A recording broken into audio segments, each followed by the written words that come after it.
Assalamualaikum warahmatullahi wabarakatuh. Alhamdulillahirabbil alamin wassalatu wassalamu ala asyrafil anbiya'i wal mursalin sayyidina Muhammad wa ala alihi wa sahbihi ajma'in. Rabbi shrah li sadri wa yassir li amri wa hlul 'uqdatam min lisani yafqahu qawli. Amma ba'du. Kita sama balik kitab kita ni Maqalah Asri, teguran suci dan jujur terhadap umat mengenai sirah, sejarah oleh Maulana Muhammad Asri Yusof.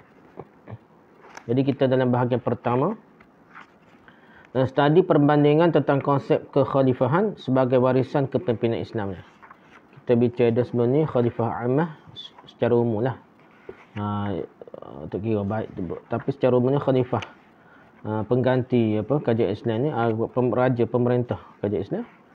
Dah pelantikan macam-macam lah kita bicara khalifah ammah. Kita nak masuk pula hari masa ni malam ni khalifah khusus ni. Sebelum ni ammah umum lah. Secara umum ni secara khususnya. Okey, khilafah khasah. Khilafah khasah ialah satu jawatan penggantian Nabi Muhammad SAW yang ideal. Ganti Nabi yang ideal lah. Hak maulid, hak terhebat, yang terbaik dah. Dan menjadi contoh teladan serta menjadi ukuran dalam sistem pemerintah Islam. Kita nak buat contoh pemerintah Islam yang baik, kita kena tengok khalifah khasah. Ini kerana ciri-ciri dan keistimewaan yang ada padanya. Dalil-dalil tentang keistimewaan dan ciri yang ada pada khilafah khasah daripada Al-Quran dan Sunnah turut dinyatakan. Antara ciri-ciri khilafah khasah itu adalah ciri-ciri khilafah khasah. Pertama, kalangan muhajirin awalin. Dia mestilah orang yang awal-awal masuk Islam. Bukan orang Ansar, kalau muhajirin lagi awal daripada orang Madinah. Mereka awal lagi yang masuk Islam. Iaitu pertama dalil hujahnya firman Allah SWT, la yastawi minkum man anfaqa min qabli al-fathi wa qatal ulaika a'zamu darajatan minal ladzina anfaqu min ba'du wa qatalu wa kullu wa'adallahu al-husna wallahu bima ta'maluna khabir. Tidaklah sama antara kamu orang yang membelanjakan hartanya dan berperang sebelum penaklukan Mekah. Orang haju sebelum Mekah boleh takluk Mekah dah. Mereka lebih tinggi darjatnya orang yang masuk Islam awal sebelum buka kota Mekah tu. Mereka lebih tinggi darjatnya daripada orang yang membelanjakan hartanya dan berperang sesudah itu dah. Perang pula lepas buka Mekah, lepas hijrah tu. Perang lagi dah. Tapi tak besar pahala orang peringkat awal lagi dah. Allah SWT menjanjikan kepada mereka masing-masing balasan yang baik dan Allah SWT mengetahui apa yang kamu kerjakan. Surah Hadid ayat 10. Jadi Islam ni Allah SWT dia memberi kelebihan pada orang awal. Orang ni juga boleh menjadi jawapan kepada Syiah. Syiah ni orang paling jahat ni, sahabat paling rapat Nabi. Mengikut Al-Quran. Syiah ni bertentangan dengan Al-Quran lah. Mengikut Al-Quran ni orang yang paling rapat dengan Nabi, paling dekat masuk awal Islam paling awal. Sahabat paling rapat Nabi, itulah paling tinggi darjatnya dah. Bukan hak kedua dia.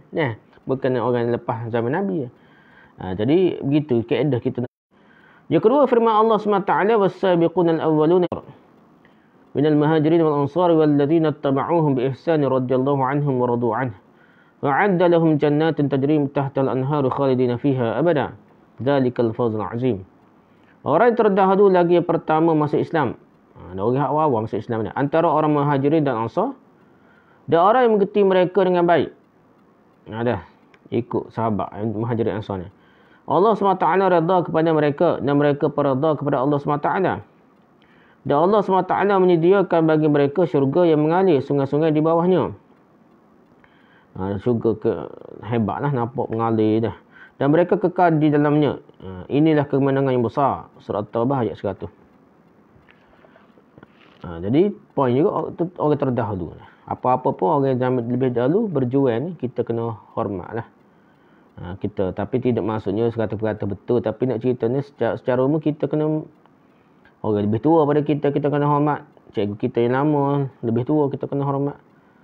Senior kita yang lebih kena hormat. Begitu juga orang yang awal masuk Islam ni ada standard yang tersendirilah. Ada pangkat yang tersendirilah. Okay, dalil yang ketiga, Sayyidina Uthman radhiyallahu anhu berkata, fa inna Allah ba'atha Muhammadan sallallahu alaihi wasallam bil haqq fa kuntu mimman istajaba lillahi wa rasulihi wa amantu bima bu'itha bihi wa hajartul hijrataini kama qulta. Adapun kemudian daripada itu maka Allah SWT menghantar Muhammad SAW dengan sebenarnya.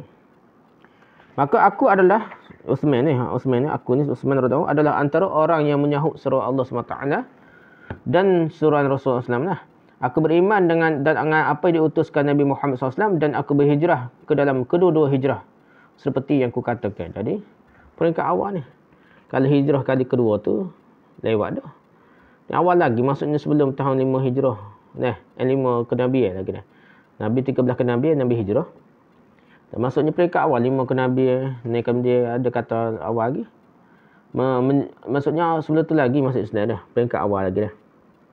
Tu juga ada perbahasan tentang Aisyah. Aisyah pun dikatakan dia tahu peristiwa tu. Seolah-olah dia cerita tu macam berada dalam peristiwa hijrah kali pertama. Menunjukkan dia ni bukan dia tahu lah.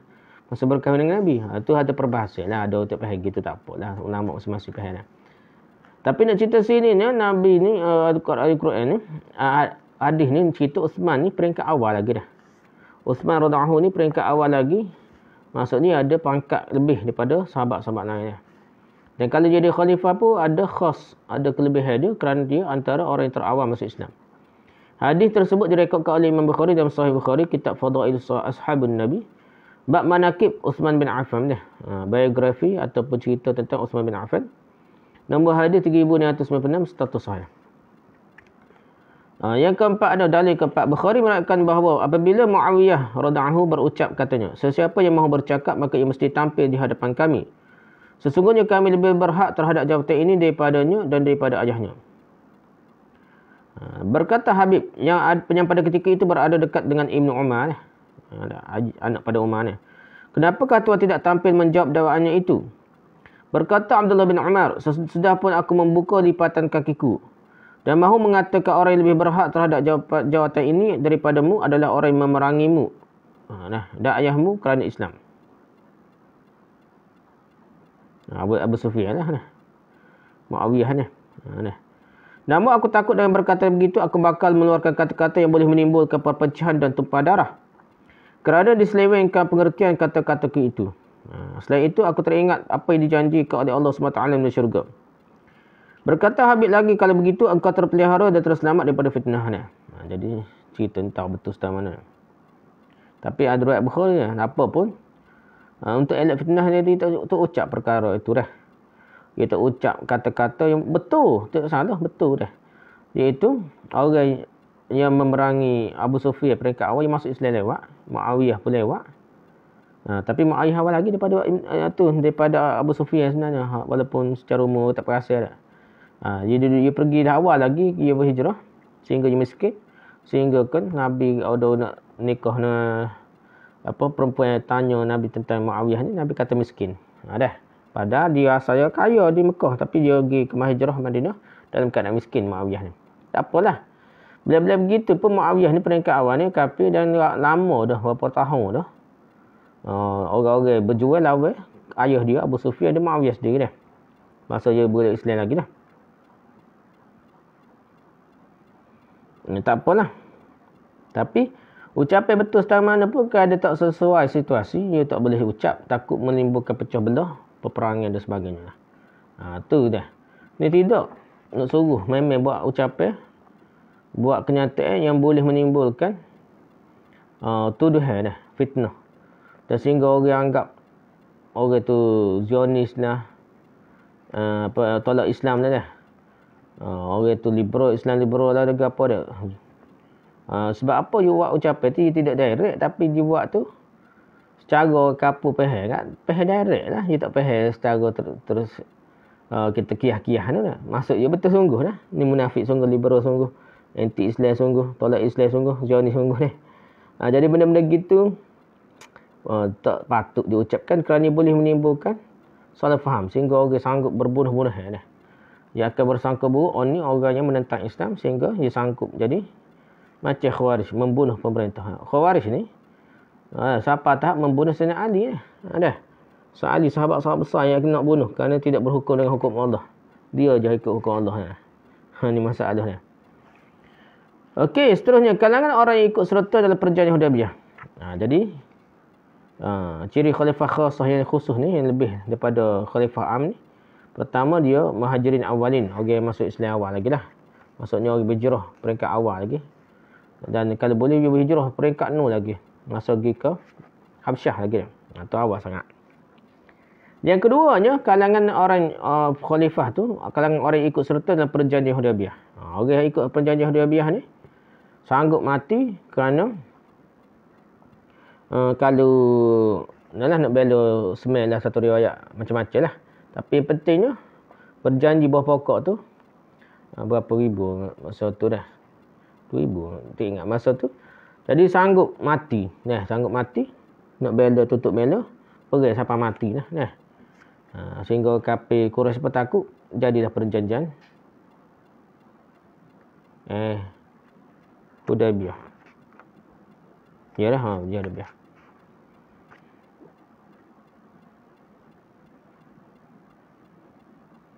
Gitu dah. Okey, pertama dalil yang hujah ni, dalil lah. Kenapa lebih orang yang perjanji ada dalam perjanjian Hudaybiyah ni, janji sta'as dia dalam perjanjian Hudaybiyah besar ni, sebab apa? Sanggup mati kerana nak bela saudara Islam yang kena bunuh. Apa dah. Pertama firman Allah SWT, laqad radiyallahu 'anil mu'minina idh yubayyi'unaka tahta asy-syajarah fa'alima ma fi qulubihim fa'anzala as-sakinata 'alaihim wa asabahum fathan qariba. Sesungguhnya Allah SWT sudah redha dengan orang mukmin ketika mereka berjanji setia kepadamu di bawah pohon. Maka Allah SWT mengetahui perkara yang ada dalam hatimu dan memberi balasan kepada mereka dengan kemenangan yang dekat. Surah Fatah ayat 14. Jadi lepas perjanjian Hudaybiyah tu jadi mudah menang dah. Dah. Sekali tengok macam gejatan senjata lah kita kata perjanjian tu dah. Tapi tak ada lagi rekod orang kafir Quraisy terperangkap sehingga jadi bersalah, sehingga dia boleh kerajaan Islam boleh serai dia kerana dia telah melanggar perjanjian. Sekarang tidak sengaja dah gapo dah dah. Sengaja juga tapi tak khabar dah. Okey, yang kedua dah, dalil yang kedua dalam kenapa lebihnya orang yang ikut perjanjian Hudaybiyah ni. Kerana sabda Nabi Muhammad sallallahu alaihi wasallam, la yadkhulun nar ahadun mimman bay'a tahta asy-syajarah. Tidak akan masuk ke neraka seorang pun daripada orang yang berbai'ah di bawah pokok itu. Berapa orang tu? Sahabat yang berbai'ah dan tak setia, rela mati, hidup semati dah. Rela matilah untuk pergi tu kalau pergi bawah pohon tu dah. Pokok Hudaybiyah. Hadis diriwayatkan oleh Imam Tirmizi dalam Sunan Tirmizi kitab Al-Manaqib bab al-fadl fi fadl man bay'a tahta asy-syajarah. Oleh Jabir bin Abdullah. Nombor hadis 3860 status sahih. Tak masuk neraka seorang abuk dah. Dia sahabat Nabi janji ni kepada sahabat. Ni tidak sahabat yang paling jahat mengikut Syiah lah. Dah. Setengah tu mengaku ahli sunnah. Asy'ariyah gapo dah. Tapi kata Muawiyah kafir lah gapo. Apa tu kata sahabat-sahabat macam-macam. Jadi kita lah kena berhati-hatilah. Bukan ahli sunnah tu kan jenis gitu dah. Okey, kalangan orang hadir semasa penurunan surah Nur. Jadi yang ketiga ni pangkat khas kelebihan sahabat yang dekat dengan Nabi ni. Iaitu kalangan orang yang hadir semasa penurunan surah Nur. Orang ikut sahabat yang ada masa penurunan surah Nur tu orang yang pangkat tinggi juga dah sahabat dah. Firman Allah SWT, wa'adallahu alladhina amanu minkum wa 'amilus solihati la yastakhlifannahum fil ardi kama istakhlafa alladhina min qablihim. وَلِيُمَكِّنَنَّ لَهُمْ دِينَهُمُ الَّذِي ارْتَضَىٰ لَهُمْ وَلِيُبَدِّلَنَّهُمْ مِنْ بَعْدِ خَوْفِهِمْ أَمْنًا يَعْبُدُونَنِي لَا يُشْرِكُونَ بِي شَيْئًا وَمَنْ كَفَرَ بَعْدَ ذَلِكَ فَأُولَٰئِكَ هُمُ الْفَاسِقُونَ. Dan Allah SWT berjanji kepada orang yang beriman antara kamu dan mengerjakan amal yang soleh bahawa Dia benar-benar akan menjadikan mereka sebagai khalifah di bumi, pengganti pemimpin di bumi sebagaimana dia menjadikan orang yang sebelummu berkuasa. Jadi ganti sebelum tu, bukan ganti Allah ni, ganti pemerintah sebelum tu. Dia benar-benar menukarkan keadaan mereka. Sudah mereka berada dalam ketakutan menjadi aman sentosa. Asal adalah keadaan yang runcing ni. Benda kita tak nampak, pelan ni di Palestin tak nampak jalan, Syria tak nampak jalan. Tapi kalau Allah tolong jadi mudah ni. Mereka tetap menyembahku dan tiada persekutukan sesuatu apapun dengan aku. Dan orang kafir sudah janji itu mereka ialah orang fasik. Surah An-Nur ayat 55. Perkataan minkum dalam ayat ini tidak merujuk kepada sekalian orang Islam daripada kamu dah. Malah ia kembali kepada orang yang hadir ketika mana turunnya surah Nur ini. Jadi minkum tu tentang sahabat lah. Turun surah ini. Ini kerana jika dimasukkan dengan sekalian orang Islam, Tentulah lafaz minkum akan menjadi pengulangan kepada apa yang disebutkan tanpa sebarang faedah. Dan hal ini mustahil ada pada kalangan Allah SWT. Jadi minkum tu bukan semua Islam tapi sahabat. Apa yang dimaksudkan dengan orang beriman dan beramal soleh dalam ayat ini ialah orang yang hadir pada ketika turunnya ayat ini. Sahabat masa ayat itulah. Ia menunjukkan pengukuhan agama dan keamanan. Yang dicapai adalah hasil usaha dan kegigihan mereka. Tidak tepat jika dikatakan ayat ini untuk orang Islam semua zaman kerana kenyataan mendustakan perkara ini. Iaitu tidak semua orang beriman dan beramal soleh itu dikurniakan Allah SWT kuasa memerintah pada mereka. Tidak semua dah. Ada orang tertentu saja. Ada Islam ni kena jajah kafir pada nah. Ciri yang seterusnya kalangan orang yang hadir dalam peristiwa cemerlang zaman Rasulullah SAW. Diriwayatkan daripada Bukhari daripada Rifa'ah bin Rafi' al-Zuraqi. Daripada ayahnya itu adalah antara orang yang ikut serta dalam peperangan Badar. Nah, dari peperangan Badar salah satu dah. Katanya Jibril datang kepada Nabi SAW dan berkata, apakah anggapanmu terhadap ahli Badar dari kalanganmu? Jadi Jibril tanya Nabi dah. Maka Nabi SAW menjawab, mereka ialah orang Islam yang paling utama. Nabi jawab. Atau lafaz yang seumpama ini sudah dikatakan oleh Rasulullah SAW. Lalu Jibril pun berkata, begitulah juga para malaikat. Yang ikut serta dalam peperangan Badar pun, darjatnya, pangkatnya serupa dengan orang Islam yang paling utama dalam peperangan Badar lah. Allah SWT berfirman, A'udzubillahi minasyaitonirrajim, laqad taballahu 'alan nabiyyi wal muhajirin wal ansari alladhina ittaba'uhu fi sa'atil usrati min ba'di ma kada yazighu qulubu fariqin minhum thumma taba 'alaihim innahu bihim ra'ufur rahim. Sesungguhnya Allah SWT memaafkan Nabi SAW, orang muhajirin dan orang ansar yang mengikuti Nabi SAW dalam masa kesulitan. Semasa hati segolongan daripada mereka hampir berpaling, kemudian Allah SWT memaafkan mereka itu. Sesungguhnya Allah SWT Maha Pengasih lagi Maha Penyayang kepada mereka. Surah At-Taubah ayat 117.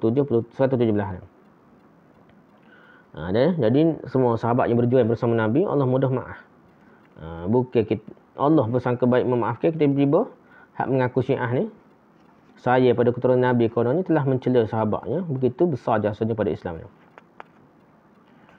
Okay, seterusnya, Khalifah Khasah ni, ciri dia ialah seorang yang diberi berita gembira akan mendapatkan syurga. Apabila dia khusus gitu, jadi special berbanding orang lain ni, walaupun sahabat ni. Sahabat yang telah diberikan berita gembira dapat syurga. Dalil pertama, Abdurrahman bin Humaid meriwayatkan katanya, Asyaratun fil jannati, Abu Bakrin fil jannati, wa Umaru fil jannati, wa Uthman wa Aliyun wa Zubair wa Talhah, wa Abdurrahman wa Abu Ubaidah wa Sa'ad bin Abi Waqqas wa Sa'id bin Zaid. 10 orang akan berada dalam syurga, antaranya ialah Abu Bakar radhiyallahu, Umar radhiyallahu, Uthman radhiyallahu, Ali radhiyallahu, Talhah radhiyallahu, Zubair radhiyallahu, Abdurrahman bin Auf, Abu Ubaidah, Sa'ad radhiyallahu, Abi Waqqas radhiyallahu, Sa'id bin Zaid. Jadi ada 10 orang lah. Abu Bakar, Umar, Uthman, Talhah, Zubair, Abdurrahman bin Auf, Abu Ubaidah, Sa'ad, Abi Waqqas, Sa'id bin Zaid. Jadi 10 orang ni jamin syurga direct melalui lidah Rasulullah lah. Okay, hadis diriwayatkan oleh Imam Tirmizi dalam Sunan Tirmizi, kitab Manaqib Abdurrahman bin Auf oleh Abdurrahman bin Humaid, nombor hadis 3348, status sahih. Dalil kedua dah. Diriwayatkan daripada Abu Sa'id Al-Khudri bahawa Rasulullah SAW bersabda, Inna ahlad darajatil ula tajarahum man tahtahum kama tarawna al-najma at-tali'a fi ufuqis sama'i. Wa inna Abu Bakr wa Umar minhum wa an'ama. Sesungguhnya darjat penghuni syurga yang paling tinggi dapat dilihat oleh orang-orang yang ada di bawah mereka. Sebagaimana kalian melihat bintang yang terbit di ufuk langit. Jauh sangat dah. Perbita jauh tinggi. Sesungguhnya Abu Bakar dan Umar termasuk dari golongan mereka dan yang paling baik. Abu Bakar dan Umar tu paling tinggi lah. Peringkat darjat syurga yang paling tinggi dah. Jauh dah. Matuk perbita jauh. Hadis diriwayatkan oleh Tirmizi dalam Sunan At-Tirmizi, kitab Manaqib Abu Bakar As-Siddiqi oleh Abu Sa'id Al-Khudri, nombor hadis 3038, status sahih. Dalil yang ketiga, Nafi' bin Abdul Haris meriwayatkan anna Rasulullah sallallahu alaihi wasallam dakhala ha'itan min hawaitil madinati fajalasa 'ala quffil bi'ri faja'a Abu Bakr yasta'dhinu faqala i'dhan lahu fabashshirhu bil jannah. ثم جاء عمر يستأذن فقال إذن له وبشره بالجنة. ثم جاء عثمان يستأذن فقال إذن له وبشره بالجنة. وسيلقى بلاء. Bahawa Rasulullah SAW pernah masuk ke dalam sebuah kebun di Madinah. Lalu baginda SAW duduk di atas dinding periginya. Lalu datanglah Abu Bakar radhiyallahu anhu meminta izin. Lalu Rasulullah SAW bersabda, izinkanlah. Izinkannya. Dan berikanlah berita gembira kepadanya akan mendapat syurga. Ini kata Abu Bakar. Berkata. Kemudian Umar radhiyallahu anhu datang meminta izin. Rasulullah SAW mengizinkannya masuk dan memberikan berita gembira akan mendapatkan syurga. Kemudian Uthman radhiyallahu anhu datang meminta izin. Rasulullah SAW bersabda, izinkanlah dia masuk dan berikanlah berita gembira kepadanya akan mendapat syurga. Dan nanti ia akan menghadapi ujian. Jadi lebih berat sikit Uthman. Uthman akan hadapi ujian. Hadis diriwayatkan oleh Imam Ahmad dalam Musnad Ahmad bab Nafi' bin Abdul Haris oleh Nafi' bin Abdul Haris, nombor hadis 15375, status sahih. Okey, ciri seterusnya khalifah khasah ini disebutkan oleh Allah SWT dalam Al-Quran. Dan Rasulullah SAW dalam sabdanya sebagai salah seorang daripada generasi terpilih dalam kalangan umat. Ada hadis tu lah. Cerita sahabat ni. Antara generasi terpilih ni. Sahabat jadi khalifah pula. Sahabat muhajirin pula. Dia jadi tinggi darjat. Perdalilnya pertama firman Allah SWT. Kuntum khairu ummatin ukhrijat lin-nasi ta'muruna bil ma'ruf wa tanhauna 'anil munkar wa tu'minuna billah. Kamu adalah umat yang terbaik dilahirkan untuk manusia. Menyuruh kepada yang ma'ruf dan mencegah daripada yang munkar dan kamu beriman kepada Allah SWT. Surah Al-Imran ayat 110. Umat terbaik, kalau makna khusus, makna betulnya ialah kepada sahabat ni. Orang lain boleh penjara umumnya, iktibarnya kena ikut sahabat, iaitu melaksanakan amal ma'ruf nahi munkar. Suruh benda baik dan cegah benda munkar. Dan kamu beriman pada Allah. Surah Al-Imran ayat 110 ni. Yang kedua, dalil kedua, Ibn Mas'ud meriwayatkan bahawa Rasulullah SAW bersabda, khairun nasi qarni thumma alladhina yalunahum thumma alladhina yalunahum thumma yaji'u min ba'dihim qaumun tasbiqu syahadatuhum aymanuhum wa aymanuhum syahadatuhum. Sebaik-baik kurun generasi ialah kurunku, kurun sahabat zaman Nabi dah. Kemudian kurun yang mengiringinya. Kemudian yang mengiringinya dah. Tabi'in dah. Kemudian setelah itu datang golongan yang penyaksian mereka mendahului sumpah mereka dan sumpah mereka mendahului penyaksian mereka. Hadis diriwayatkan oleh Imam Bukhari dalam Sahih Bukhari, Kitabur Riqaq, bab ma yuhzaru min zahratid dunya wal tanaffusi fiha oleh Abdullah bin Mas'ud, nombor hadis 6409, status sahih. Jadi macam tak wali ni. Kecuali ada sebenarnya sahabat lah. Tapi lepas zaman sahabat tu akan berlaku orang yang tak ikut sunnah dah. Siapa ada yang tidak ikut sunnah. Kita apa yang ketiga dah. Dalil yang ketiga dah. Abu Hurairah radhiyallahu meriwayatkan bahawa Nabi Muhammad SAW bersabda, khairu ummatil qarnul ladzi bu'ithtu fihim thumma alladhina yalunahum thumma alladhina yalunahum. Sebaik-baik umatku ialah umat yang diutuskan aku pada generasinya. Kemudian yang mengiringi mereka, kemudian yang mengiringi mereka. Maksudnya Nabi, zaman Nabi, sahabat, ginilah sahabat, tabi'in lah. Ya gitu lah. 3 generasi. Hadis dari Imam Abu Daud dalam Sunan Abu Daud, kitab sunnah, bab fi fadli ashabi Rasulullah SAW oleh Imran bin Husain, nombor hadis 4607, status sahih. Okey, generasi ciri yang khalifah khasah yang seterusnya. Rasulullah SAW melayani mereka sebagai penggantinya dalam tugas-tugas dan peranan baginda SAW. Jadi Nabi tugas, ni atas orang, ni kepala. Jadi orang-orang yang diberi tugas yang istimewa tersebut, seolah-olah Nabi mengisyaratkan mereka itu adalah orang yang ada kelebihan. Okey, melalui kata-kata Nabi, kata-kata baginda SAW, hadis Abu Sa'id katanya. Pertama hadis Abu Sa'id katanya, Rasulullah SAW bersabda, ma min nabiyyin illa lahu wazirani min ahli as-sama'i wa wazirani min ahli al-ardi. Fa amma waziraya min ahli as-sama'i fa Jibril wa Mikail wa amma waziraya min ahli al-ardi fa Abu Bakr wa Umar. Tidak ada seorang pun Nabi melainkan dia mempunyai 2 wazir, 2 menteri daripada penghuni langit dan 2 wazir daripada penghuni bumi. Adapun 2 wazirku daripada penghuni langit, maka Jibril dan Mikail lah. Dan 2 wazirku dari penghuni bumi, maka Abu Bakar radhiyallahu dan Umar radhiyallahu sendiri dah. Hadis diriwayatkan oleh Tirmizi dalam Sunan At-Tirmizi, Kitab Al-Manaqib oleh Abu Sa'id Al-Khudri, nombor hadis 3030, status dhaif. Tu ciri yang seterusnya. Nabi lagi mereka tu beri tugas-tugas lah. Cara tu nak suruh ajar, latih untuk kemahiran kepimpinan lah. Okey, seterusnya mulai tindakan baginda sallallahu alaihi wasallam. Kat mana kita nak pergi?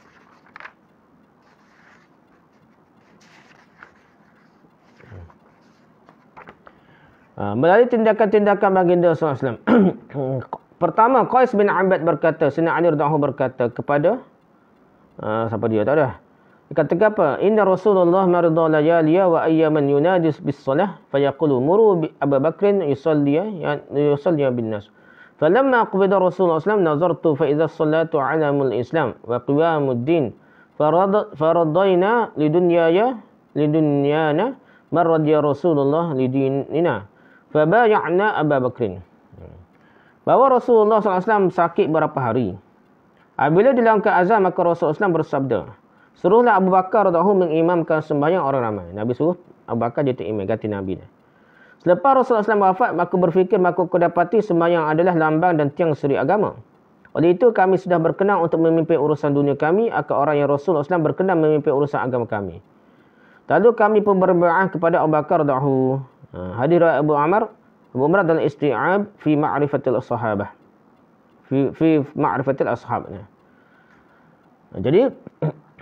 Jadi Nabi pimpin agama ni nombor satu. Dia pimpin agama, maka dia akan pimpin dunia dia. Tak perlu balas tuduh macam-macam dah. Okay, yang kedua, dalil kedua. Daripada Anas bin Malik katanya, ba'athani Banul Mustaliq ila Rasulullah sallallahu alaihi wasallam faqalu sal lana Rasulullah sallallahu alaihi wasallam ila man nadfa'u sadaqatina ba'daka. Qala fa ataituhu fa sa'altuhu fa qala ila Abi Bakrin fa ataituhum fa akhbartuhum fa qala irji' ilayhi fas'alhu fa in hadatha bi Abi Bakrin hadathun fa ila man fa ataituhu fa akhbartuhu fa qala ila Umar fa qalu irji' ilayhi fas'alhu fa in hadatha bi Umar hadatha wa ila man fa ataituhu fa sa'altuhu fa qala ila Uthman fa ataituhum fa akhbartuhum fa qalu irji' ilayhi fas'alhu fa in hadatha bi Uthman hadathun fa ila man fa ataituhu fa sa'altuhu fa qala in hadatha bi Uthman hadathun fatabban lakum akhir ad-dahri fatabban. Kibani Al-Mustali, sesudah menghantar aku menemui Rasulullah SAW, mereka berkata, tanyalah untuk kami akan Rasulullah SAW, kepada siapakah harus kami berikan zakat, kami sudah baginda SAW. Berkata Anas, aku datang menemui Nabi SAW, lalu bertanya baginda SAW menjawab, lalu baginda SAW menjawab, kepada Sayyidina Abu Bakar radhiyallahu. Aku datang dan menceritakan kepada mereka, mereka berkata, kembalilah kepada Rasulullah SAW, dan tanyakanlah kepada baginda SAW, jika berlaku apa yang tidak baik kepada Abu Bakar radhiyallahu. Maka kepada siapa pula aku pun datang menemui Nabi SAW dan menceritakan kepada baginda SAW. Baginda SAW menjawab kepada Sayyidina Umar radhiyallahu. Mereka berkata lagi kembali kepada Rasulullah SAW dan bertanya kepada baginda SAW, jika berlaku sesuatu tidak baik terhadap Sayyidina Umar, maka kepada siapa pula ganti Umar ni? Khalifah ni. Aku pun datang kepada baginda SAW lalu bertanya. Baginda SAW menjawab kepada Sayyidina Uthman radhiyallahu. Lepas Bakar Uthman dah. Lepas Umar dah. Lalu aku datang menemui dan bercerita kepada mereka. Mereka berkata lagi, kembalilah dan tanyalah Rasulullah SAW jika berlaku sesuatu yang tidak baik kepada Sayyidina Uthman radhiyallahu. Maka kepada siapakah pula? Baginda SAW pun berkata, jika sekiranya berlaku sesuatu kepada Sayyidina Uthman radhiyallahu, maka keburukan demi keburukan akan menimpa kamu buat selama-lamanya. Hadis diriwayatkan Imam Hakim dalam Mustadrak Anas Sahih. Nombor hadis 4515 oleh Anas bin Malik, statusnya sahih. Itulah syarat. Kita berapa syarat? Melalui tindakan baginda menunjukkan orang itu ada syarat-syarat yang layak untuk jadi ketua dah. Lepas ni kita sambung janji-janji, kita berhenti sikit ni. Janji-janji yang diberikan oleh Allah SWT kepada Rasulullah SAW terlaksana semasa pemerintahannya. Sekarang kita berhenti lah sekarang ni. Wallahu a'lam. Subhanakallah wa hamdika, subhanakallah, subhanakallah, asyhadu an la ilaha illa anta, astaghfiruka wa atubu ilaik. Assalamualaikum warahmatullahi wabarakatuh.